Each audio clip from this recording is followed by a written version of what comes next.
Hey folks, Bob here, Bob's Classic Cars and Parts, and look what we have here. I'm up here at John's garage in Wake Forest again.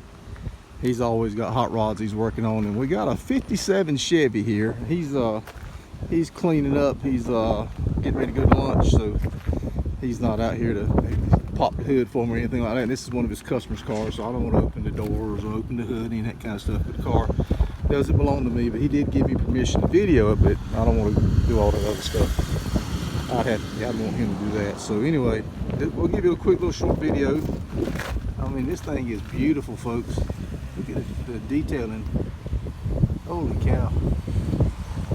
Look at this. This is a show quality car right here.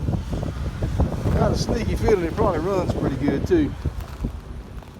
Let me try not to show the license plate there. Hope I didn't show it. I got a glare so I can't really see. Look at this. Beautiful, beautiful car.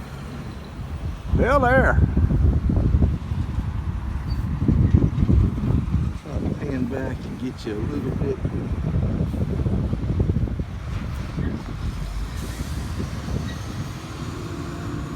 Got American racing wheels on it.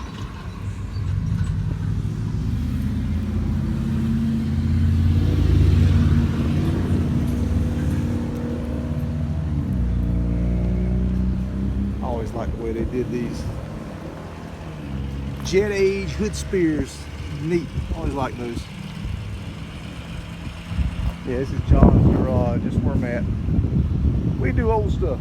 So do I. That's a relative term, of course.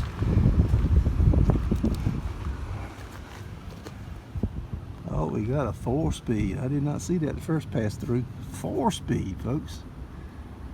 I parted out one of these cars a long time ago. It was a 4-door.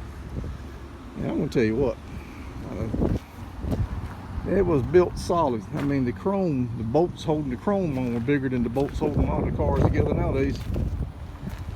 And there you have it, folks. Quick little walk around. John's getting ready to run to lunch, so he's standing back there in the doorway. So I'm going to let him do his thing, and I'm going to head on down the road.